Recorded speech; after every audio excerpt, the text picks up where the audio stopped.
Hello, അസ്സാം വലൈക്കും. ഇന്ന് ഞാൻ വന്നിരിക്കുന്നത് കോളിഫ്ലവറിൻ്റെ ഒരു റെസിപ്പി ആയിട്ടാണ്.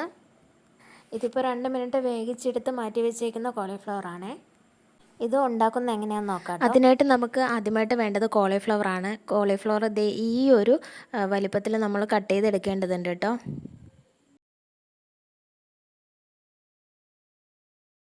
ഇനി നമുക്ക് വേണ്ടത് കുറച്ച് വെള്ളമാണ്. വെള്ളം ഇതിലേക്ക് വീത്തിയതിന് ശേഷം കുറച്ച് മഞ്ഞൾപ്പൊടിയും ഉപ്പും ചേർത്ത് ഇളക്കിയതിന് ശേഷം നമുക്ക് അടുപ്പിൽ വെച്ച് 2 മിനിറ്റ് ഒന്ന് തിളപ്പിക്കേണ്ടതുണ്ട് കേട്ടോ. ഇതിലുള്ള എന്തെങ്കിലുമൊക്കെ പ്രാണികളോ കാര്യങ്ങളോ ഉണ്ടെങ്കിൽ പോകാൻ വേണ്ടിയിട്ടാണ് നമ്മളിത് ചെയ്യുന്നത്.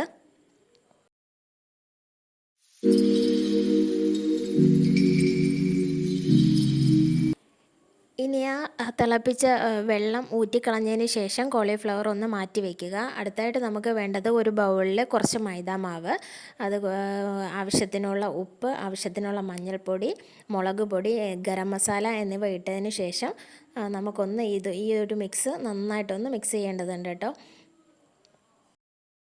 അടുത്തതായിട്ട് നമുക്ക് വേണ്ടത് ജിഞ്ചർ ഗാർലിക് പേസ്റ്റാണ്. അതും ഇതിലേക്കിട്ട് നമുക്ക് നന്നായിട്ടൊന്ന് മിക്സ് ചെയ്തെടുക്കേണ്ടതുണ്ട്. ഇതാരും സ്കിപ്പ് ചെയ്യരുത് കേട്ടോ, ഈ ജിഞ്ചർ ഗാർലിക് പേസ്റ്റ്. കാരണം ഇത് ഏറ്റവും കൂടുതൽ ഫ്ലേവർ തരുന്ന ഒരു സംഭവമാണ്. ഇതിൽ നന്നായിട്ട് എടുത്ത് നിൽക്കുന്നതും ജിഞ്ചർ ഗാർലിക് പേസ്റ്റിൻ്റെ ആ ഒരു ടേസ്റ്റ് തന്നെ ആയിരിക്കും. ഈ ഒരു റെസിപ്പി എല്ലാവർക്കും തന്നെ അറിയാവുന്നതാണ്. പക്ഷേ ബിഗിനേഴ്സിന് അറിയണമെന്നില്ല.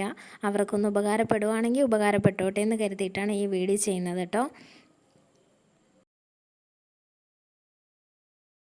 ഇതെല്ലാം കൂടി നമുക്ക് നന്നായിട്ടൊന്ന് മിക്സ് ചെയ്തെടുക്കണം. എന്നിട്ട് കുറച്ച് വെള്ളം ചേർത്തിട്ട് നമുക്ക് ഇതൊന്ന് ഒരു ലൂസ് പരുവം എന്ന് വെച്ചാൽ ഭയങ്കരമായിട്ട് ലൂസും ആവണ്ട, ഭയങ്കരമായിട്ട് തിക്കും ആവണ്ട, ആ ഒരു പരുവത്തിന് നമുക്കിതൊന്ന് മിക്സ് ചെയ്യേണ്ടതുണ്ട്.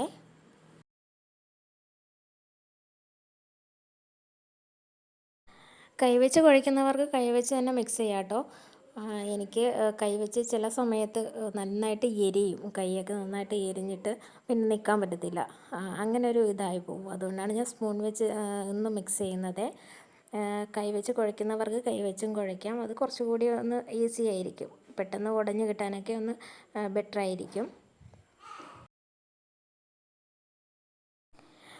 ഇതെന്തായാലും ആ ഒരു പരുവമായിട്ടില്ല. അപ്പോൾ നമുക്ക് കുറച്ചുകൂടി ഒന്ന് വെള്ളം ആഡ് ചെയ്തിട്ട് നമുക്ക് ഇതൊന്ന് പിന്നെയും മിക്സ് ചെയ്ത് കൊടുക്കണം. ഈ ഒരു മിക്സിൽ കട്ടകളൊന്നും പാടില്ല കേട്ടോ. നന്നായിട്ട് തന്നെ നമ്മൾ നന്നായിട്ടൊന്ന് ബ്ലെൻഡ് ചെയ്തെടുക്കേണ്ടതുണ്ട്.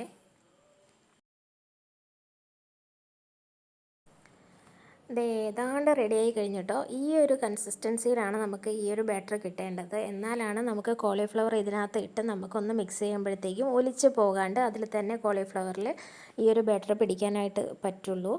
അതിന് വേണ്ടിയിട്ടാണ് ഈ ഒരു കൺസിസ്റ്റൻസിയിൽ തന്നെ നമ്മൾ ബാറ്റർ തയ്യാറാക്കണമെന്ന് പറയുന്നത് കേട്ടോ.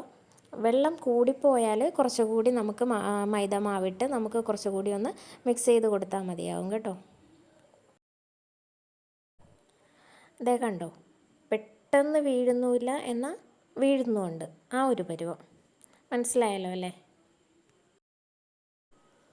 ഇനി നമുക്കിതിലേക്ക് കോളിഫ്ലവർ ഒന്ന് ഇട്ട് കൊടുക്കാം കേട്ടോ. നമ്മൾ മാറ്റി വെച്ചേക്കുന്ന ആ ഒരു കോളിഫ്ലവർ ഇല്ലേ, അത് ഇതിലേക്കൊന്ന് ഇട്ട് കൊടുത്തിട്ട് നമുക്ക് നന്നായിട്ടൊന്ന് മിക്സ് ചെയ്തെടുക്കാം. കൈവച്ച് മിക്സ് ചെയ്യുന്നവർക്ക് അങ്ങനെയും, സ്പൂൺ വെച്ചാണെങ്കിൽ അങ്ങനെയും. ഞാൻ സ്പൂൺ വെച്ചാട്ടോ മിക്സ് ചെയ്യുന്നത്. അങ്ങനെ നന്നായിട്ടൊന്ന് മിക്സ് ചെയ്ത് കൊടുക്കുക. ഈ ഒരു ബാറ്റർ എല്ലാത്തിലും പിടിക്കുന്ന രൂപത്തിലാകണം കേട്ടോ. ഈ ഒരു കോളിഫ്ലവറിലൊക്കെ നന്നായിട്ട് പിടിക്കണം. അങ്ങനെ നമ്മൾ മിക്സ് ചെയ്യണം. അതിനുശേഷം നമ്മളൊരു അരമണിക്കൂർ നേരത്തേക്ക് നമ്മളൊന്ന് മാറ്റി വെച്ച് വയ്ക്കണം കേട്ടോ. എന്തായാലും കുട്ടികൾ വെക്കേഷനൊക്കെ വീട്ടിൽ നിൽക്കുമല്ലോ, അവർക്കൊന്നും ഉണ്ടാക്കി കൊടുത്താൽ അവർക്കും സന്തോഷമാവും, നമുക്കധികം പാടുമില്ല കേട്ടോ. കോളിഫ്ലവർ ഉണ്ടെങ്കിൽ കുറച്ച് മൈദമാവും കൂടെ ഉണ്ടെങ്കിൽ നമുക്ക് പെട്ടെന്ന് തയ്യാറാക്കാവുന്ന ഒരു റെസിപ്പി കൂടിയാണ്. ആരെങ്കിലും വീട്ടിൽ വന്നാലും കോളിഫ്ലവർ ഉണ്ടെങ്കിൽ നമുക്ക് പെട്ടെന്ന് ഉണ്ടാക്കാൻ പറ്റും. നല്ല ടേസ്റ്റിയുമാണ്, കുട്ടികൾക്ക് ഇഷ്ടപ്പെടുകയും ചെയ്യും കേട്ടോ.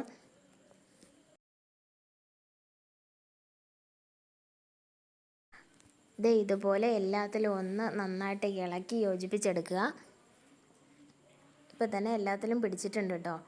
ഇനി നമുക്ക് വേണ്ടത് കുറച്ച് എണ്ണയും വീത്തിയിട്ട് നമുക്കിതൊന്ന് ഫ്രൈ ചെയ്തെടുത്താൽ മതി. പെട്ടെന്ന് തയ്യാറാക്കാവുന്നതേ ഉള്ളൂ. അരമണിക്കൂർ റെസ്റ്റ് ചെയ്യാൻ വെച്ചതിന് ശേഷം നമുക്ക് ഈ ഒരു എണ്ണയിലിട്ട് നമുക്കൊന്ന് ഫ്രൈ ചെയ്തെടുക്കാം. ഫ്രൈ ചെയ്യാനായിട്ട് ഞാൻ സൺഫ്ലവർ ഓയിലാണ് എടുത്തിരിക്കുന്നത്.